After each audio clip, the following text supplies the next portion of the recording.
बढ़ाई की बढ़ाई सब्सक्राइबर, और जिन्होंने नहीं किया वो कर दो। तो फाइनली तुम लोग 10th में आ ही गए। वाओ, मुझे तो यकीन ही नहीं हो रहा।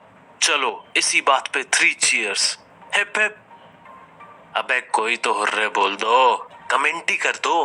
Okay, once more. Hip hip hip hip. छोड़ो यार, तुमसे ना हो, बहुत तालसी हो तुम, एक कमेंट नहीं किया जा रहा। चलो तो फिर चैप्टर शुरू करते हैं। अरे हुर्रे हुर्रे हुर्रे हुर्रे।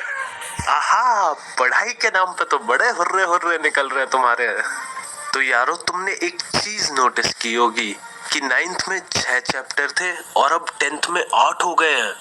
लेकिन तुम टेंशन ना लो, क्योंकि अगर तुम ध्यान से देखोगे तो 9th और 10th की सिविक्स की बुक में 112 पेज है। यानी चैप्टर्स बड़े लेकिन पेजेस उतने ही हैं।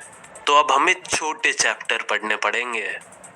चलो तो अब इस छोटे से चैप्टर की शुरुआत करते हैं, जिसका नाम है पावर शेयरिंग। ये भी एक देश की कहानी से शुरू होता है, जहां लोग पार्टी करना शुरू करते हैं तो रुकते ही नहीं। देश का नाम है बेल्जियम। ये यूरोप में है और इसकी कैपिटल है ब्रुसेल्स।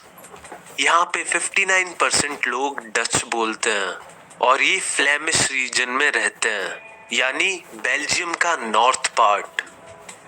और 40% लोग फ्रेंच बोलते हैं, जो साउथ में रहते हैं और इस रीजन को वलोनिया रीजन कहते हैं। और बाकी बचे 1% लोग जर्मन बोलते हैं।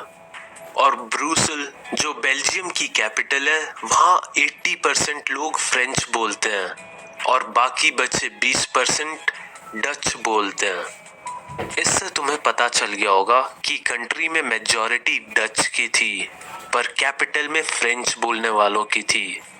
तो 2 कारणों से बेल्जियम में बहुत टेंशन हो गई थी। और हमें देखो, इस साल बोर्ड्स हैं और टेंशन का नामो निशान तक नहीं है।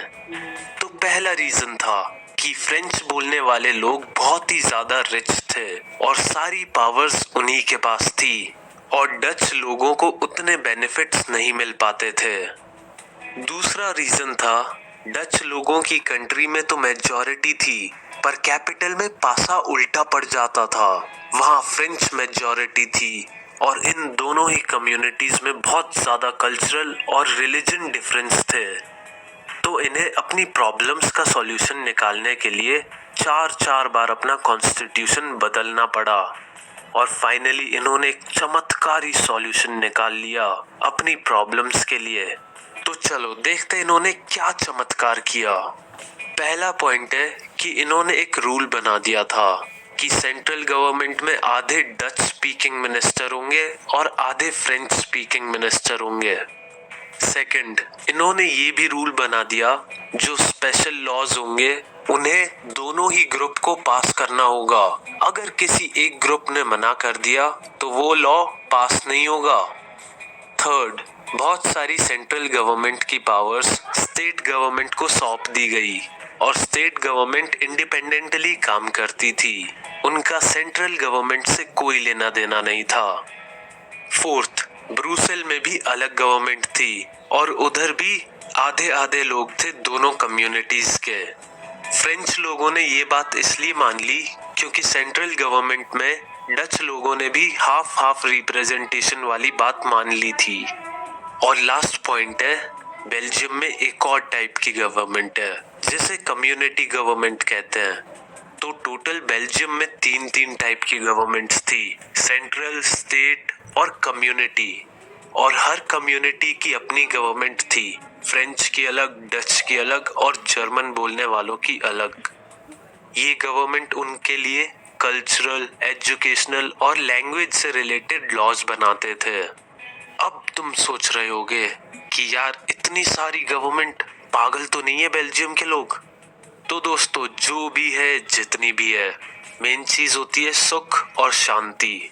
और जब से इस कॉन्स्टिट्यूशन को बेल्जियम ने अपनाया है, इनके देश में वो दोनों चीजें आ गई हैं। और तुम्हें मैं एक फन फैक्ट बता देता हूँ, ब्रुसेल में EU का HQ भी बन गया है, यानी यूरोपियन यूनियन का हेडक्वार्टर। तो इससे पहले मैं तुम्हें और ज्ञान दूं और तुम्हारा ब्रेन एक्सप्लोड हो जाए, मैं यहाँ से कल्टी हो जाता हूँ। मिलते हैं अगले एपिसोड में।